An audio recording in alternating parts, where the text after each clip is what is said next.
حال ہی میں اسلام آباد کی امام بارگاہ میں ہونے والے خودکش حملے میں شدت پسند تنظیم داعش خراساں کے ملوث ہونے کے شواہد ملنے کے بعد پاکستانی سیکیورٹی اداروں کے لیے ایک نئی پریشانی پیدا ہو گئی ہے۔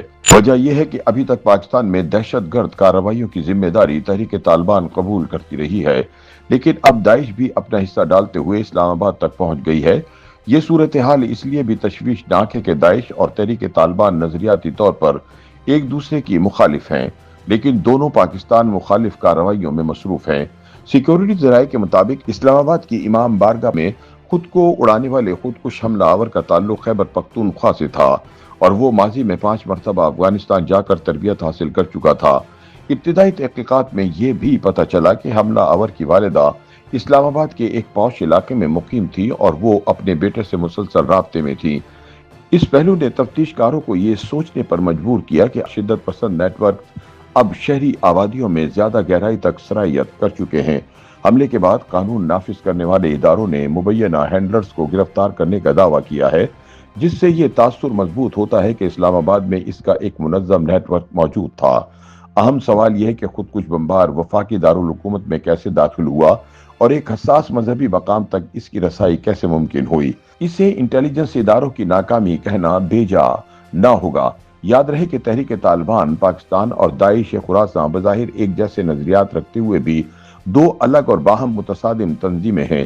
ٹی ٹی پی پاکستانی ریاست کے خلاف مسلح جدوجہد پر یقین رکھتی ہے اور اس کی جڑیں قبائلی علاقوں میں پیوست ہیں، جبکہ داعش خراساں خود کو عالمی خلافت کے ایجنڈے کا حصہ سمجھتی ہے اور اس کا دائرہ کار سرحدوں سے ماورا ہے۔ داعش خراساں جنوری 2015 میں وجود میں آئی جب پاکستان کے قبائلی علاقوں سے تعلق رکھنے والے تحریک طالبان کے سابق کمانڈر حافظ سعید خان کو دولت اسلامیہ کے سربراہ ابو بکر البغدادی نے خراساں چیپٹر کا امیر مقرر کیا۔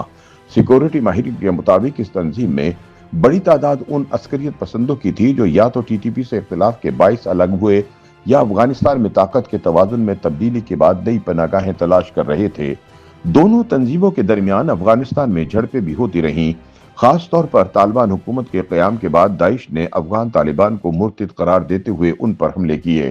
تاہم پاکستان کے لیے تشویشناک پہلو یہ ہے کہ اگرچہ طالبان اور داعش ایک دوسرے کے مخالف ہیں، لیکن دونوں کی کارروائیوں کا ہدف پاکستان کی سرزمین بن رہی ہے۔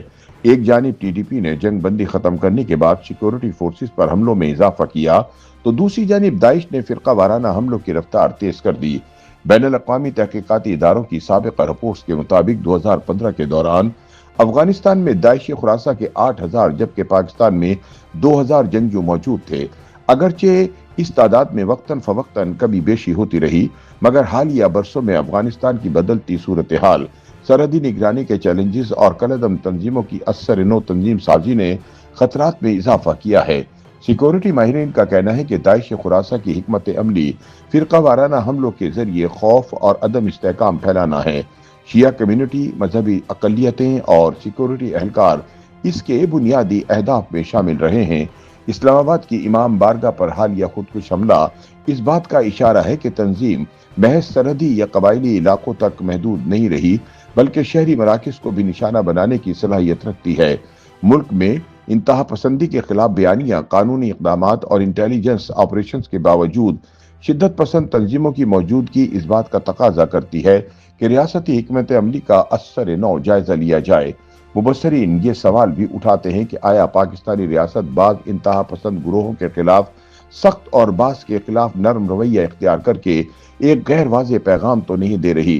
اگر ایک طرف انسانی حقوق کے کارکنان کے خلاف فوری قانونی کارروائیاں ہوتی ہیں اور دوسری طرف انتہا پسند مذہبی عناصر کو کھلے عام نفرت انگیز بیانیاں پھیلانے کی اجازت دی جاتی ہے، تو پھر طالبان اور داعش جیسی تنظیموں کا خاتمہ بھی ممکن نہیں۔